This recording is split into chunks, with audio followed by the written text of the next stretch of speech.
اس کو ان کے اخلاق کو اتار لینا ہے.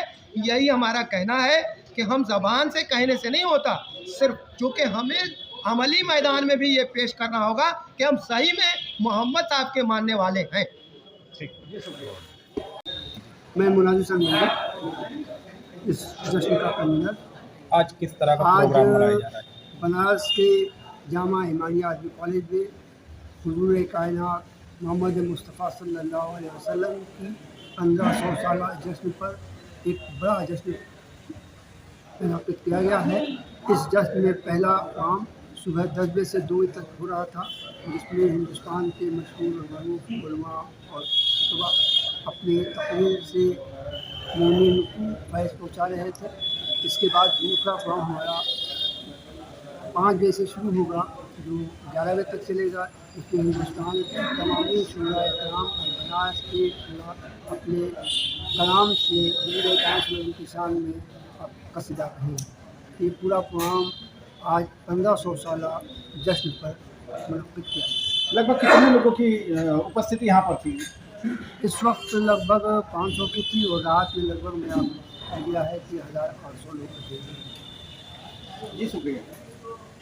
اعوذ باللہ من الشیطان الرجیم. بسم اللہ الرحمن الرحیم. میرا نام شوکت علی ہے. آج 1500 سالہ جشن میلاد کے نام سے مدرسہ ایمانیہ منعقد ہوا ہے. بہت اچھا پروگرام ہوا.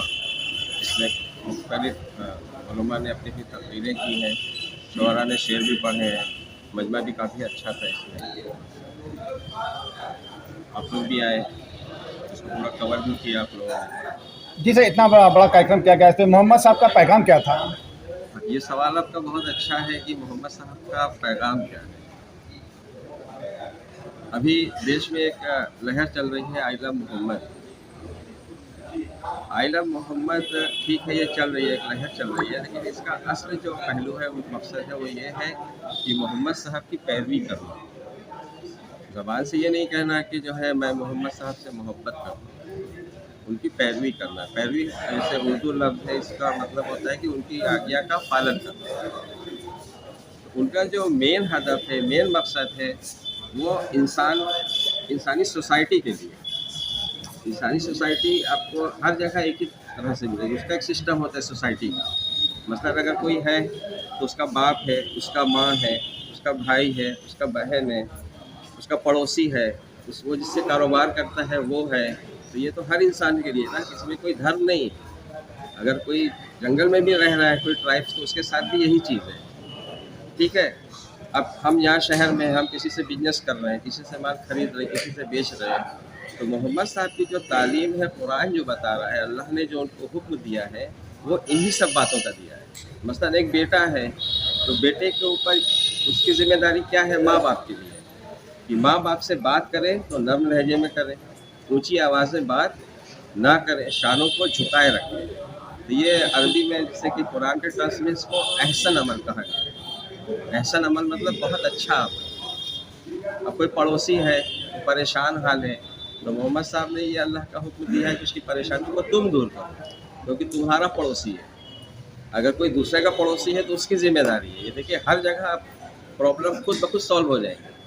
اگر آپ کے معاشرے میں کوئی یتیم ہے تو وہ یتیم بے سہارا ہے، تو سہارا بننا آپ کو اس کا سہارا بننا ہے، جو قریب ہے، جو آپ کے قریب ہے.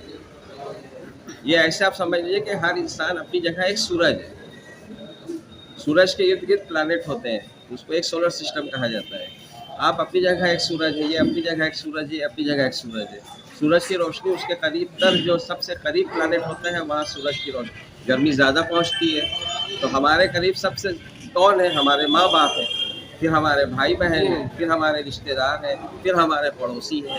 تو ان سب کا جو خیال رکھنا ہے، ان کے ساتھ جو ہمیں عمل کرنا ہے، وہ ایسا کرنا ہے کہ وہ احسن ہو، سب سے بہترین ہو. جیسے کوئی بھوکا ہے، اس کو کھانے کا نہیں ہے، تو احسن عمل کیا ہے کہ اس کے کھانے کا ہمیں انتظام کرنا پڑے. قرآن میں آیت ہے جو جہنم میں جائیں گے لوگ تو ان سے پوچھا جائے گا، ابھی مولانا نے تقریر میں بھی کہا وہ بات، کہ تمہیں کیا چیز جہنم میں لے جائیں گے. وہ کہیں گے کہ ہم مسکین یتیم کو کھانا نہیں کھلاتے.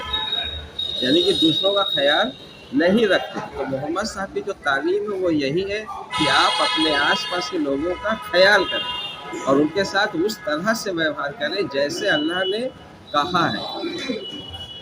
یہ ایک سوسائٹی بنتی ہے. اب اس کو تصور کریے کہ یہ سوسائٹی بنے گی تو کیسی بنے گی؟